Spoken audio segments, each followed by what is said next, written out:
Eh oui, l'estomac lui-même est un organe mortel. Parce que la pathologie de l'estomac, lorsqu'on considère l'estomac tout seul, nous n'allons que citer trois principales. Nous avons la gastrite simple, justement qui est traitée par le Malox, et nous aurons l'occasion d'en discuter encore, même dans les commentaires, dans le cadre de cette session, même après, même dans les semaines qui vont suivre, nous sommes disponibles, nous pourrons répondre à toutes vos questions. La gastrite peut après, ou bien être dans le contexte de ce qu'on appelle l'ulcère gastro-duodénal. Donc, au niveau de l'estomac, la gastrite peut se creuser et faire un ulcère. Et là, vous voyez quelques images qui montrent les images de gastrite, qui vous montrent les images d'ulcère. Et l'ulcère peut se perforer. En ce moment, on parle de perforation d'ulcère gastro-duodénal. Et là, vous voyez, l'image que vous voyez là, c'est un malade que nous avons opéré. C'est moi qui l'ai opéré, ce patient, parce que justement, il a eu une perforation d'ulcère gastro-duodénal après avoir pris des doses massives d'anti-inflammatoires dans la rue. Parce que plusieurs prennent des anti-inflammatoires dans la rue. Donc, vous voyez à quoi ça peut conduire. Ça peut conduire à une perforation qui est mortelle. Parce que ce genre de patient, si après 2 heures, le patient, 2 jours, le patient n'est pas opéré, nous évoluons vers la mort. Nous évoluons vers la mort. Et en ce moment, la gastrite simple devient mortelle. Et nous terminons avec les cancers. Les cancers qui sont également des complications des ulcères. Parce que les ulcères ont 2 types de complications. Nous n'allons pas beaucoup nous étendre, les sténoses et les cancers. Mais nous allons insister un peu sur les cancers. Là, je vous montre un malade que nous avons opéré dans notre pratique. C'est un cancer de l'estomac. Nous avons enlevé l'estomac. Donc, vous voyez que, et justement, le malade a fait 6 mois avec une douleur épigastrique. À l'instant où je vous parle, j'ai une patiente que j'ai eu à suivre, à traiter, qui a été perdue de vue plus tard, qui avait une gastrite, qui a une douleur épigastrique, qui s'est perdue de vue. Et maintenant, en ce moment où je vous parle, elle a un cancer. Elle a un cancer de l'estomac qu'on est en train de suivre.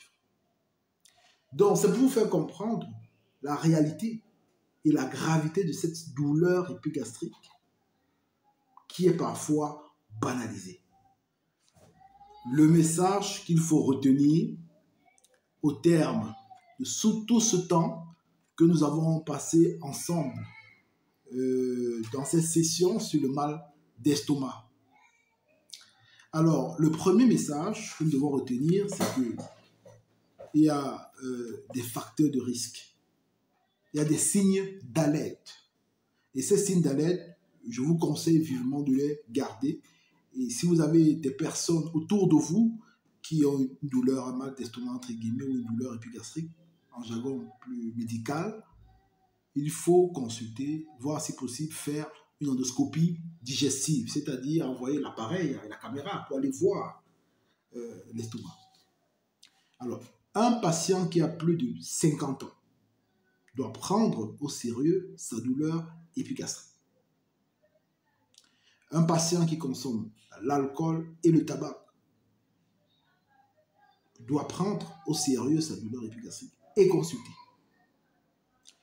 Un patient qui a une masse abdominale ou un patient qui maigrit, qui a un état général altéré, qui est fatigué, qui ne mange pas, en plus de son mal d'estomac, il doit véritablement prendre au sérieux sa condition et rencontrer un médecin pour que des examens soient faits le plus rapidement possible.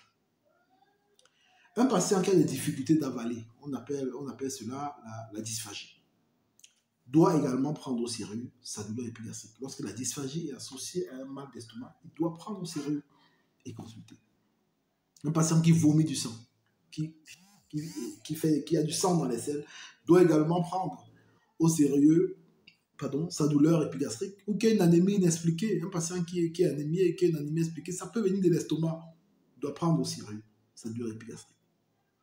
Un patient qui a des antécédents, c'est-à-dire dans la famille, il y a des cancers digestifs qui sont notés, il doit prendre au sérieux toute douleur épigastrique, quel que soit son âge. Un patient qui a en plus des yeux jaunes, qui a des jaunisses, c'est-à-dire un patient qui a une jaunisse, qui a des yeux jaunes, ça peut faire penser à un problème du foie. Et il doit donc, s'il a en plus de ses yeux jaunes, une douleur, un mal d'estomac, c'est-à-dire une douleur de l'épigastre, il doit prendre cela au sérieux et venir dans une formation sanitaire de qualité avec des médecins compétents pour que des explorations soient faites. Donc voilà un ensemble de signes d'alerte. Là, vous voyez un petit tableau qui résume ce que nous sommes en train de dire. Voilà l'ensemble des signes d'alerte que vous devez garder et au terme de cette session. Si vous gardez cela, vous avez gardé l'essentiel. Donc, c'est ce que nous voulions dire. Vous voyez, nous avons fait une semaine intense de communication dans les réseaux sociaux pour justement parler de ce problème de mal d'estomac. C'est un problème très sérieux et c'est un problème qu'il faut prendre véritablement avec beaucoup de principe. Alors, nous sommes disponibles pour vous. Vous pouvez faire des commentaires au maximum. Dès que j'ai du temps, je réponds à vos commentaires. Nous pouvons continuer même après cette semaine sur la question. Les commentaires sont ouverts. Et nous attendons donc la prochaine session. Je la préparerai pour vous. La prochaine session sur des questions toujours de chirurgie d'actualité. Ciao.